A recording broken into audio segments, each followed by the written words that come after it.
ગુસાઈજી કૃપા કરીને ગોપાલદાસજી બોલતા થયા એવું છે. પાછું હું પપ્પા માંથી મૂકું ને પેલું, નહીં તો 15 મિનિટની લેપ ઓવર આયા કરે છે. શું આવે છે?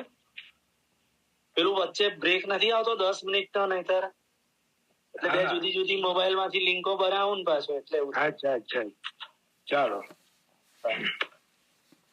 હવે રથયાત્રાની ક્રમમાં જે બે કીર્તન આજે અહીંયા પ્રસ્તુત કરવા માટે પસંદ કર્યા છે એની વાત કરીએ. એની થોડી પૂર્વ ભૂમિકા કહી દઉં. હમણાં થોડી વાર પહેલા આપણે વાત કરી પુષ્ટિ અને મર્યાદા. એ મર્યાદાના અને પુષ્ટિના ભેદમાં આપણે એક વસ્તુ એવી પણ ઝડપપણે સમજી બેઠા છીએ કે પૂર્વાર્ધની લીલા એ પુષ્ટિ અને ઉત્તરાર્ધની લીલા એ મર્યાદા. મહાપ્રભુજી સમગ્ર દશમ સ્કંદને હૃદયમાં ધારણ કરે છે. રોજ મંગલાચરણમાં બોલીએ છીએ અને આપણે ઘણી વાર ચર્ચા કરી ચુક્યા છીએ. ષણભીર વિરાજતે યોસૌ પંચધા હૃદયે મમા. 5 પ્રકરણ વાળો સમગ્ર દશમ સ્કંદ મારા હૃદયમાં બિરાજે છે એમ શ્રી મહાપ્રભુજી આજ્ઞા કરે છે. તો પૂર્વાર્ધમાં જ પુષ્ટિ લીધા હોત ને ઉત્તરાર્ધમાં મર્યાદા લીધા હોત તો શ્રી મહાપ્રભુજી સમગ્ર દશમ સ્કંદ મારા હૃદયમાં બિરાજે છે એવી આજ્ઞા ના કરે. અહીંયા જે બે કીર્તન આપની આગળ પ્રસ્તુત કરવા છે મારે, એ પણ જો રથયાત્રાનો કીર્તનનો ક્રમ તૃતીય ગૃહની કીર્તન પ્રણાલીમાં જે આપવામાં આવ્યો છે એની વિશેષતા એ છે કે રથથી સંબંધિત પ્રભુની જેટલી પણ લીલાઓ છે એ બધી લીલાઓથી નું વર્ણન કરતા કીર્તનો તૃતીય ગૃહની કીર્તન પ્રણાલીમાં પૂજ્યપાદ દાદાજીએ શ્રી હરિકૃષ્ણદાસજી મહારાજે સમાવેશ કર્યા છે.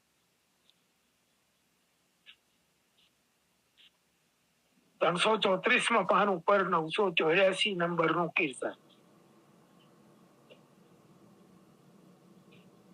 देवी के द्वार ते निकसी देवी दुल्हिन हेरत पिया को मग हर भरात मन में. આ કીર્તન રાજભોગ દર્શન માં રથયાત્રાના દિવસે પ્રભુના સન્મુખ ગવાય છે. આ પહેલું ચરણ સાંભળીને ખ્યાલ તો આવી ગયો છે કે આ કઈ લીલાનું વર્ણન છે. રૂકમિણી હરણ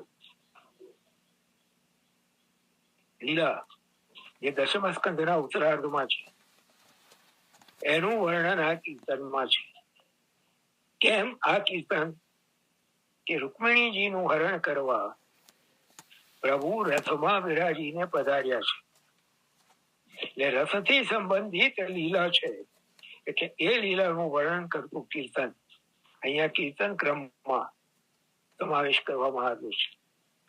દેવી કે દ્વાર સે નિકસી દુલ્હિન देवी दुल्हिन हेरत पिया को मग हर बरात मन में.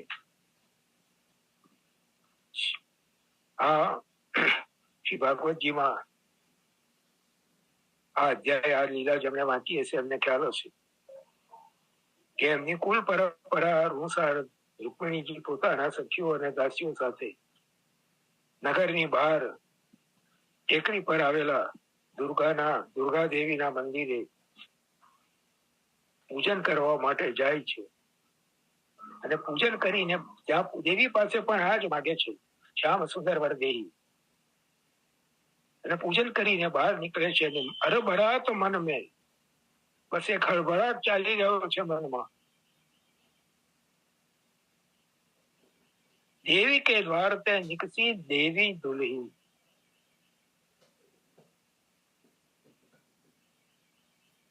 લગ્ન થવાના છે માટે દુલ્હીન શબ્દનો પ્રયોગ કર્યો છે. દેવી દુલ્હીન. આ તૃતીય ગૃહની કીર્તન પ્રણાલીના પ્રસ્તાવનામાં દ્વારકાદાસ ભાઈ પરીખે આ કીર્તનથી સંબંધિત એક ઘટનાનું વર્ણન કર્યું છે. પૂજ્યપાદ દાદાજી શ્રી રઘુશંકરજી મહારાજશ્રી આ કીર્તન પસંદ કરવામાં અને એનો ક્રમ ગોઠવવામાં કેટલો પરિશ્રમ કર્યો છે, કેટલી ચીવટ રાખી છે, કેટલી ચોકસાઈ નું ધ્યાન રાખ્યું છે, એનો ખ્યાલ અહીંયાથી આવે છે. આ કીર્તનમાં એક બીજો પાઠ હતો, દેવી કે દ્વાર તે નિકસી પ્યારી દુલ્હી. દાદાજીએ આજ્ઞા કરી કે એની પ્યારી દુલ્હીન નહીં, દેવી દુલ્હીન જ જોઈએ. કારણ આપ્યું કે પ્યારી દુલ્હીન એટલા માટે નહીં કે હજી લગ્ન નથી થયું. લગ્ન હજી નથી થયું માટે દેવી દુલ્હીન શબ્દ વધારે ઉપયુક્ત છે. એટલે આપે આ દેવી દુલ્હીન વાળો પાઠ શીખાય.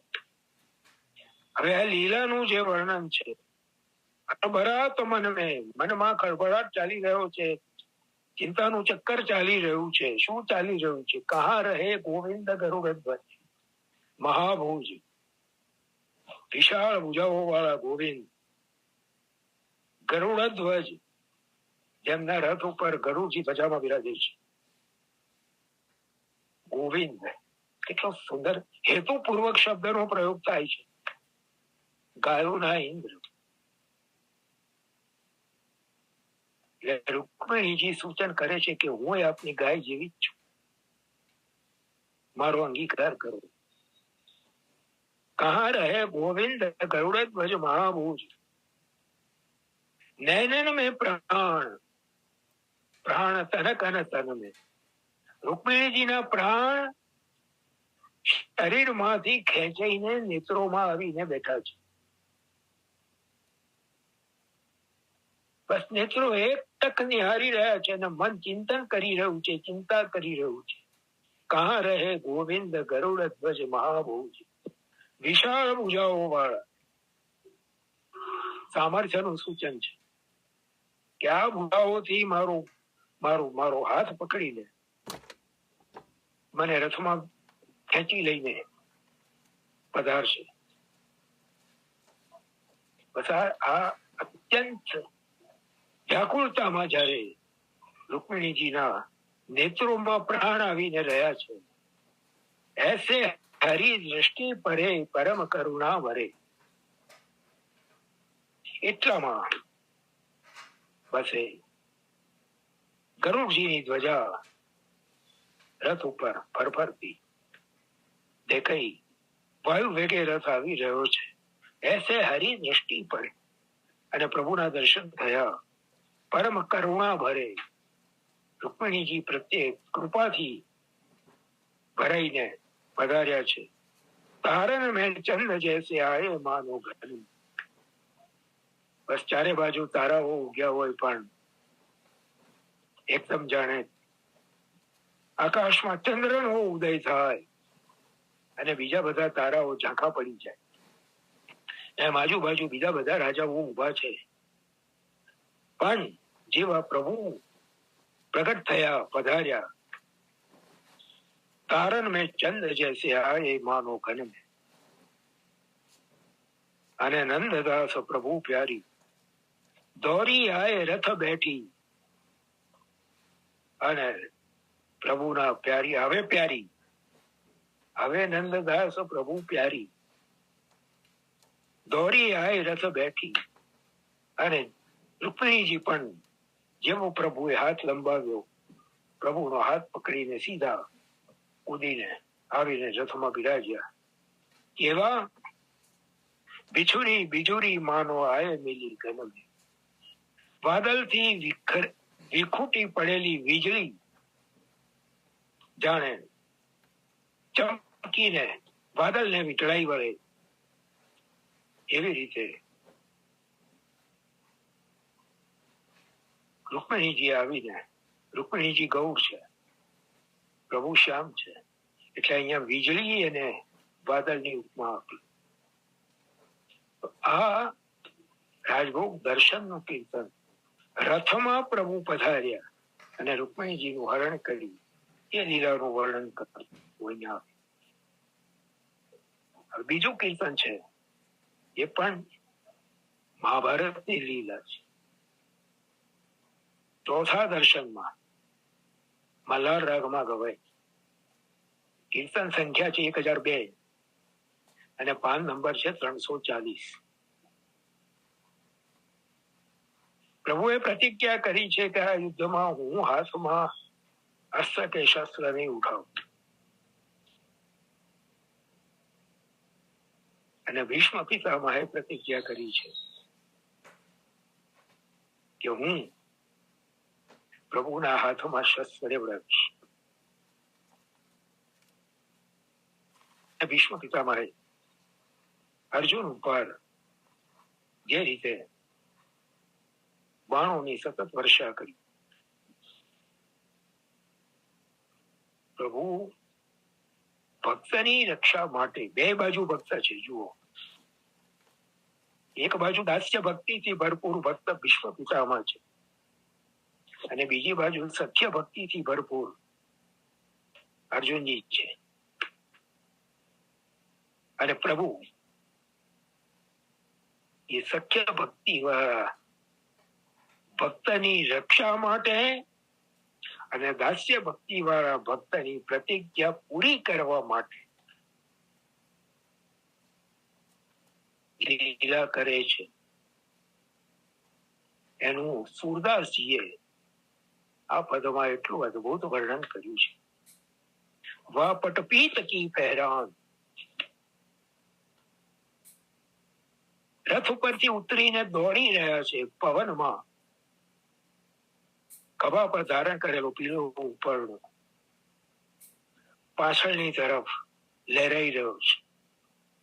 વા પટપીત કી પહેરાન, કર ગહી ચક્ર ચરણ કી ધાવની.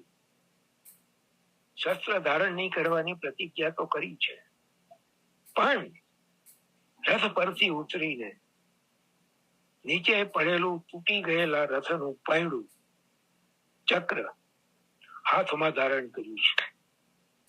કર ગહી ચક્ર ચરણ કી ધાવની, અને ચરણો જે દોડી રહ્યા છે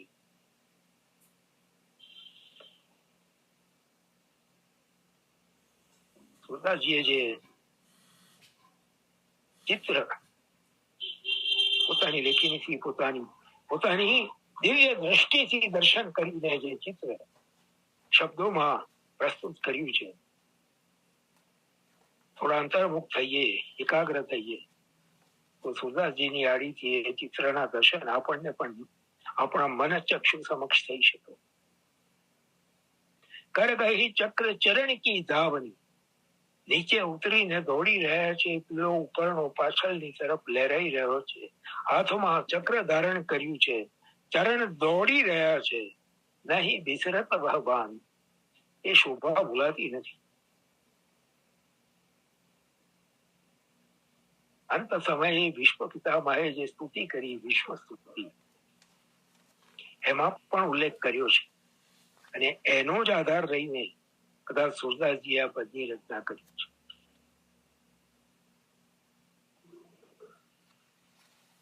રથ ઉપરથી ઉતરીને દોડી રહ્યા છે તો કેવું દ્રશ્ય પ્રસ્તુત થઈ રહ્યું છે, કેવું દ્રશ્ય ઉત્પન્ન થઈ રહ્યું છે. માનો સિંહ સહેલતે ઉતર્યો, મહામત્ત ગજજાન. તળેટીમાં હાથી ઉભો છે અને ટેકરીની ટોચ ઉપર સિંહ છે. સિંહ હાથીને જોઈને જેમ ટેકરીની ટોચ ઉપરથી દોટ મૂકીને નીચે આવે, એ વખતે સિંહની પૂંછડી પાછળની તરફ લહેરાતી હોય, એમ પ્રભુનો ઉપરનો પાછળની તરફ લહેરાઈ ગયો છે. મત્ત મહાગજજાન, પ્રભુ સિંહના ઠેકાણે છે. તો ભીષ્મ પિતામાં પણ કઈ ઓછા નથી. મત્ત મહાગજજાન, જેમને જોઈને પ્રભુ, જેમ સિંહ ગજને જોઈને, હાથીને જોઈને દોડે, એમ જેમને જોઈને પ્રભુ દોડી રહ્યા છે. વિશ્વ પિતામાં પણ માનો સિંહ સહેલ તે ઉતર્યું, મત્ત મહાગજજાન. અને જેવા પ્રભુને પોતાના તરફ હાથમાં ચક્ર ગ્રથનું પૈણું લઈને દોડતા પધારતા જોયા, પોતાના ધનુષ બાણ નીચે મૂકીને રથથી નીચે ઉતરીને ભીષ્મ પિતામાં ઘૂંટણિયા પર બેસી ગયા અને પ્રભુના સન્મુખ બે હાથ જોડીને અત્યંત ભક્તિ ભાવથી દાસ્ય ભાવથી વિનંતી કરે છે, ધન્ય ગોપાલ મેરો પ્રણ રાખ્યો, મેટી વેદ કી કાન. ધન્ય ગોપાલ. બોલો પ્રગટ થાવ ને ભાઈ, શું કહો છો? એ ભક્તનું તમે જો, પ્રભુ સત્ય વક્તા છે અને છતાં પણ પોતાના ભક્તને માટે પોતાની પ્રતિજ્ઞા તોડી દે છે. અને એ ભક્તનું પણ કેટલું સૌભાગ્ય. હમણાં 5 મિનિટ પહેલા તમે જે વાત કરી કે અંતિમ સમયે જે એમને જે ભીષ્મ પિતામહે સ્તુતિ કરી છે, તો એ પણ એમને જે પ્રભુની ગોકુળની લીલાનું વર્ણન કર્યું છે, બાલ લીલાનું વર્ણન છે. એમાં ગોકુળ વ્રજની લીલાઓનું પણ વર્ણન છે. અને વ્રજની લીલામાં બાલ લીલા અને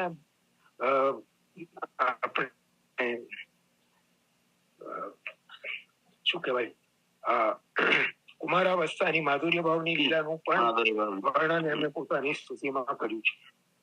મહા ધન્ય ગોપાલ મેરો પ્રાણ રાખ્યો, મેટી વેદ કી કાન. અહીંયા ગોપાલ શબ્દ છે, ગાયોના પાલક, અને ગો શબ્દનો બીજો અર્થ છે ઇન્દ્રિય. ભીષ્મ પિતામહ પોતાની ઇન્દ્રિયોના સ્વામી પાલક તરીકે પ્રભુને સંબોધન કરીને કહે છે, મેટી વેદ કી કાન. વેદમાં દરેક શાસ્ત્રમાં દરેક ઠેકાણે કહ્યું છે સત્ય સ્વરૂપ છે. ભગવતજીના મંગલાચરણમાં પહેલા શ્લોકમાં સત્યમ પરમ ધીમહિ કહેવામાં આવ્યું, પરમ સત્ય છે. અને જયારે દશમ સ્કંદમાં પ્રભુના પધારતા પહેલા કંસના કારાગારમાં બ્રહ્માજી વગેરે દેવતાઓ આવીને સ્તુતિ કરે છે, ત્યાં પણ પ્રભુના સત્ય સ્વરૂપની સ્તુતિ કરે છે. એ સત્ય સ્વરૂપ, એ પરમ સત્ય પોતાની પ્રતિજ્ઞાને અસત્ય કરે છે. શ્રી મહાપ્રભુજીએ પુરુષોત્તમ સહસ્રનામ સ્તોત્રમાં 2 ઠેકાણે ભક્ત વશ્ય નામ આપ્યા. એક દામોદર લીલામાં, જ્યાં પ્રભુ કૃપયાસિત સ્વબંધને યશોદાજી પર કૃપા કરીને પોતે પોતાના બંધનમાં બંધાયા, અને ત્યાં મહાપ્રભુજીએ ભક્ત વશ્ય નામ આપ્યું. ભક્તથી જ વશ થઈ શકે એવા. અને બીજી વાર નામ આપ્યું આ લીલામાં, સારથ્યાદિ ક્રિયા કરતા ભક્ત વશ્યત્વ બોધક. સારથી વગેરે ક્રિયાઓ કરનારા. અર્જુનનો કેવલ રસ આંક્યો એવું નથી. આદિ સારથી આદિ ક્રિયા. આદિમાં કઈ સાંજે યુદ્ધ પૂરું થાય ત્યારે ઘોડાઓના શરીર ઉપરથી ધૂળ સાફ કરવાની, ઘોડાઓને ખોરાક આપવાનો, ઘોડાઓના શરીર ઉપર વાગેલા ઘા ઉપર મલમપટ્ટી કરવાની, આ બધી ક્રિયાઓ, આ બધી સેવા પણ પ્રભુએ કરી છે. એટલે સારથ્યાદિ ક્રિયા કરતા અને ભક્ત વશ્યત્વ બોધક. ભક્ત વશ્યત્વ બોધક નામ મને મારી સમજ પ્રમાણે 2 ઠેકાણે અહીંયા લાગુ પડે. એક તો અર્જુન સાથે જાય છે, કારણ કે અર્જુન એવો ભક્ત છે, એવા લાડમાં પ્રભુએ એને નામથી બોલાવ્યા છે. ધનંજય, કૌંતેય, ગુડાકેશ, સવ્યસાચી, એવા એવા નામોથી પ્રભુએ લાડથી બોલાવ્યા છે અર્જુનજી. એટલે એક ભક્ત અવશ્યત્વ બોધક અર્જુનજી સાથે જાય છે. અર્જુનજી માટે જે કર્યું પાર્થ, યસ પાર્થ, એ તો બહુ પ્રિય નામ છે પાર્થ. અર્જુનજી માટે જે કઈ કર્યું એમાં ભક્ત અવશ્યતા દેખાય છે. અને બીજી અહીંયા ભીષ્મજીની પ્રતિજ્ઞા રાખવા પોતાની પ્રતિજ્ઞા નો ભંગ કર્યો. પોતે સત્ય વક્તા છે, સત્ય સ્વરૂપ છે, પરમ સત્ય છે. એ વેદની મર્યાદા છોડી દીધી, ભંગ કર્યું. અને ભક્ત અવશ્યત્વ અહીંયા ભીષ્મજી માટે પ્રગટ થયું. મેટી વેદ કી કાન. સુખદાસજી કહે છે હવે મારે કોઈ ચિંતા નથી. સોઈ અબ અસુર સહાય હમારે. એટલે અમે પણ જેવા છીએ એવા અમને સાચવવાના જ છે, પાળવાના જ છે. પ્રગટ ભયે હરિયાન. એ હરિ હવે અહીંયા પ્રગટ થયા છે, એટલે હવે અમારે કોઈ ચિંતા નથી. તો આ રીતે જો આ બંને કીર્તન દશમ સ્કંદની લીલા, દશમ સ્કંદના ઉત્તરાર્ધની લીલાના છે. છતાં પણ રથયાત્રાના કીર્તન ક્રમમાં એમનો જે સમાવેશ કરવામાં આવ્યો છે એનાથી એવું સ્પષ્ટ સમજાય છે કે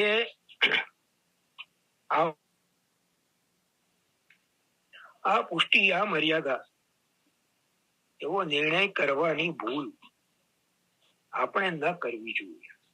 કારણ કે શ્રી મહાપ્રભુજી સ્પષ્ટ આજ્ઞા કરે છે અને સરકારશ્રી પણ વારંવાર આ આજ્ઞા કરતા રહ્યા છે. સ્વરૂપ મેં કોઈ ભેદ નહીં है, ભેદ है સો લીલા में. એટલે આ રથયાત્રાથી સંબંધિત અત્યારે આ બે કીર્તનો ની આપણે વાત કરી.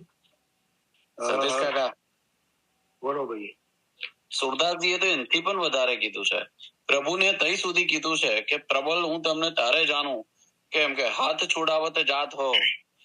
એ એટલે હૃદયમાંથી જાઓ તો હું તમને એમ કે બલવાન જાણું. તો તમને બલવાન કહું. હા, બલવાન. હાથ તો છોડાવીને જઈ રહ્યા છો. હું નિર્બળ છું, મારું કોઈ જોર ચાલે એવું નથી. બાં છોડાએ જાત હો, નિર્બલ જાન કે મોહી. હૃદય સે જબ જાઓગે સબલ બકુંગો તો ही. પણ અહીંથી જાઓ તો કહું કે તમારામાં સામર્થ્ય છે, તમે બળવાન છો. આ ભક્ત અવશ્યત્વ જ છે ને. આ ભક્તની ખુમારી છે, ભક્ત કહી શકે એવું. બાકી કોઈનું સામર્થ્ય નથી કે પ્રભુને એવી રીતે પ્રેમથી બાંધી શકે.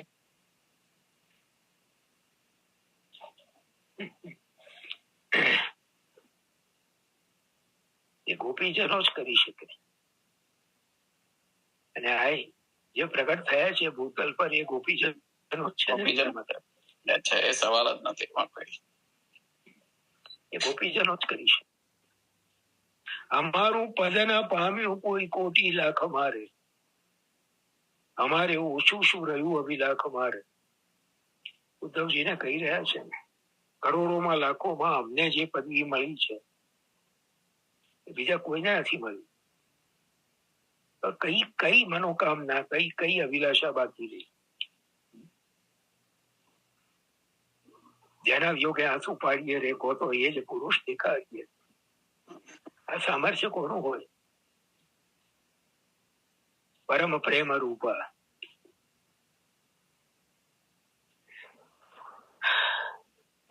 તારે તો ઉદ્ધવે જે માંગ્યું છે કે ગોપીજનોના ચરણોની રજ થવા પ્રાપ્ત થવા માટે બ્રજમાં જે છે લતા પતા.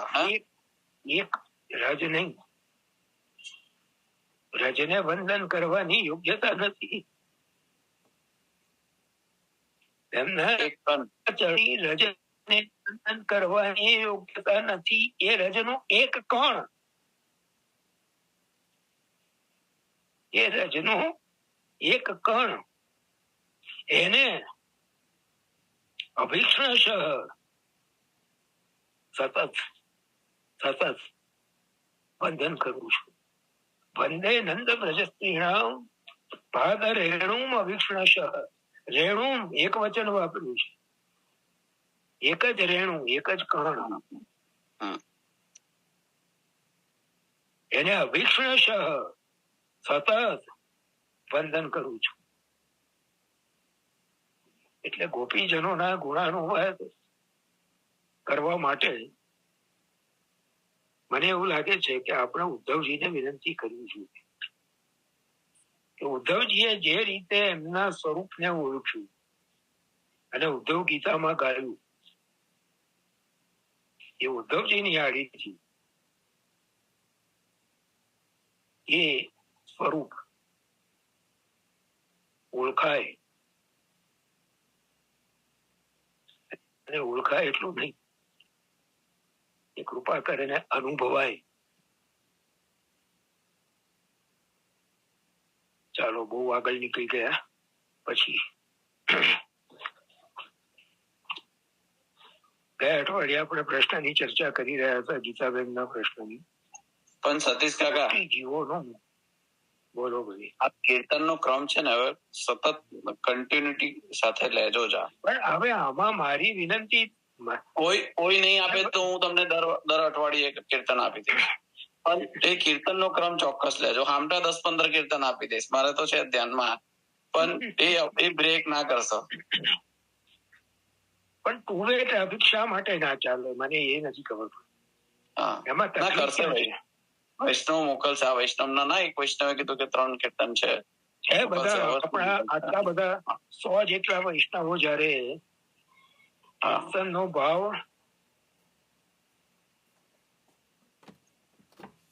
કીર્તનનો ભાવ તો જો એવું છે, 16 ગ્રંથો પર ટીકાઓ લખાઈ, ભાગવતજી પર ટીકાઓ લખાઈ. આ ભલે મોકલજો, સ્વાગત છે. નૈનાબેન કે છે હું પણ મોકલીશ, મોકલો. તૃતીય ગૃહની કીર્તન પ્રણાલીમાં હોય એ મોકલવા, કારણ કે એ સિવાય બીજા કોઈ પુસ્તક મારી પાસે નથી. નહીં તો પછી આખું કીર્તન મંગાવવાનું, કાં તો પછી આખું કીર્તન આપો. હા, બરાબર છે. ઉત્તમ બીજું કઈ ના હોય, બરાબર છે. બેનના ભાવને બંધન. શું વાત કરતો તો હું, હવે આવું બધું બહુ ભૂલી જવાય છે. 16 ગ્રંથની ટીકાની.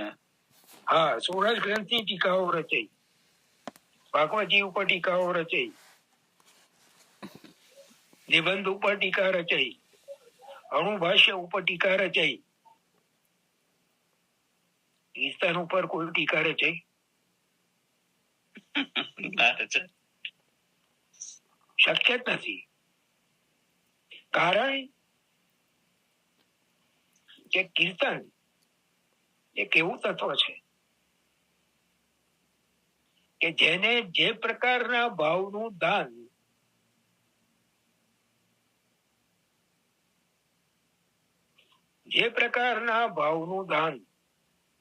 પ્રભુએ કર્યું છે, અને પ્રભુ જે પ્રકારના ભાવનો અંગીકાર એ જીવ પાસે કરવા માંગે છે, એ ભાવ અનુસાર જ કોઈ પણ કીર્તનનો ભાવ જે તે વ્યક્તિને સમજાશે. કીર્તનના ભાવની ચર્ચા આટલા મોટા સમૂહમાં કરવી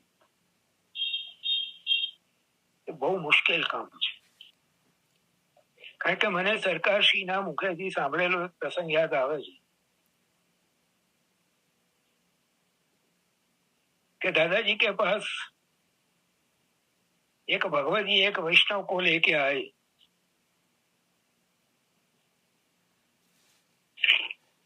बात यह थी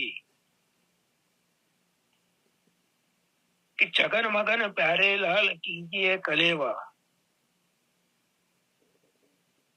इस कलेव के पद का भाव वो भगवती ने उस वैष्णव को समझाया था, मगर वो वैष्णव को उससे संतोष नहीं हुआ. तो वो दोनों दादाजी के पास आए। सरकार से आज्ञा करे छे, मैं भी वहां बैठा हुआ था और दादाजी से विनती की। दादाजी ने को विस्तार से अच्छी तरह से उनको इस पद का भाव समझाया और वो बाल भाव के दृष्टिकोण से इस कीर्तन का भाव, ये कलयुग के पद का भाव दादाजी ने समझाया। फिर वो दोनों उठ के दादाजी को दंडवत करके बाहर निकले और सरकार श्री आज्ञा करते हैं, सरकार श्री आज्ञा करे छे कि मुझे कुछ काम था, इसलिए मैं भी उनके पीछे पीछे बाहर निकला। तो बाहर निकल कर वो भगवती वो वैष्णव से कह रहे थे कि महाराष्ट्रीय तने गमे ते भले समझाયું હોય પણ સાચો ભાવ તો મેં તને કીધો એ જ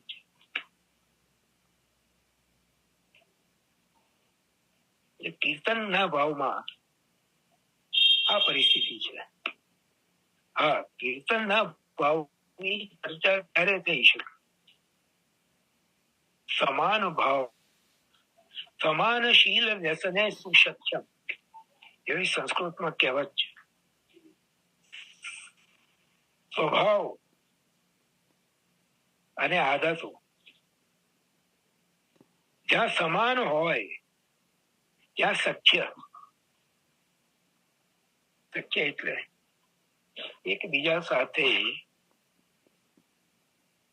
હૃદય ખોલી શકાય એવો જે સંબંધ એને સખ્ય કહેવાય। તો એવું જયારે સમાન ભાવ, સમાનશીલ વ્યસન શ્રી મહારાણીજીની કૃપાથી અને શ્રી ગુરુદેવ કોઈકને મેળવી આપે ત્યારે એની સાથે કીર્તનના ભાવની ચર્ચા કરીએ તો સાર્થક થાય, અન્યથા શું થાય? રસાભાસ થાય। મને કોઈક ભાવનું દાન કર્યું છે, મને કઈક જે રીતે અર્થ સમજાય છે, ભાવ સમજાય છે, અને સામે જે વૈષ્ણવ બેઠા છે, જે ભગવદીય છે, એમને કઈક જુદા પ્રકારના ભાવનું પ્રભુએ દાન કર્યું છે। એમની સાથે જો હું કીર્તનના ભાવની ચર્ચા કરવા જઉં તો રસાભાસ જ થશે। અને કદાચ એવું પણ બને કે હું જે કઈક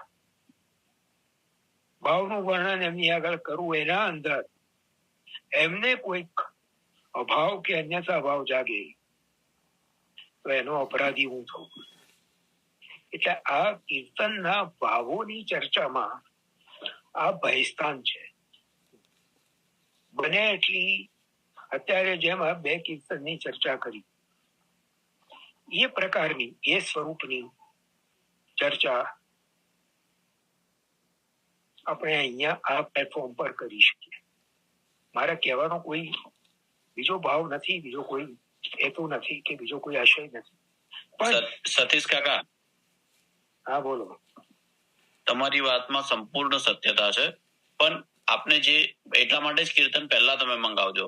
તમને એવું લાગે કે આ કીર્તન જે છે કે એ અમુક પ્રકારની લીલાના વર્ણન છે, તો એ કીર્તન ભલે તમે પ્રગટ ના કરો, આ યુનિવર્સલ પ્લેટફોર્મ પર એમને ચર્ચા ના થાય, ભલે કદાચ એ વૈષ્ણવનું સમાધાન કરીને આપો તમે, પણ જે અમુક કીર્તનો એવા છે કે જે સુંદર છે અને અમારા જેવા જે પ્રારંભિક અવસ્થાના જીવો છે એને તમે સમજાવશો તો વધારે આનંદ આવશે। પ્રભુને જયારે અંગીકાર થશે ને ત્યારે એ ભાવ પ્રભુને અંગીકાર કરાવાશે।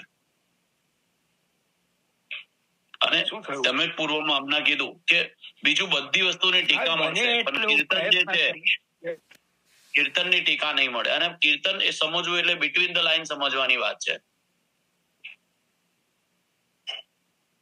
અને એ અનુભવી વૈષ્ણવ સમજાવે તો સમજાવાય, પણ એ બિટવીન ધ લાઈન હા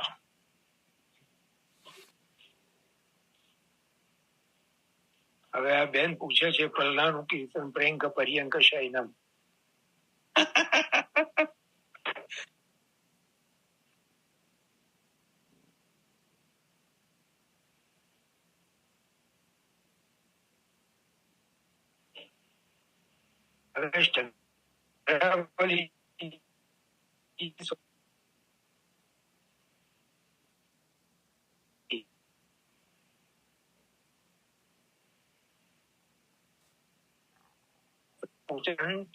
ચંદ્રાવલીજીના હૃદયમાં જે ભાવો ઊંડી રહ્યા છે એ શ્રી ગુસાઈજી આ પદમાં પ્રગટ કરી રહ્યા છે. આ 2 મિનિટ બાકી રહી. ચાલો ભાઈ હવે આશ્રય પદ લઈ લો. ભૂલી જવાય છે. બોલો આમાં એ ભૂલી જવાય છે.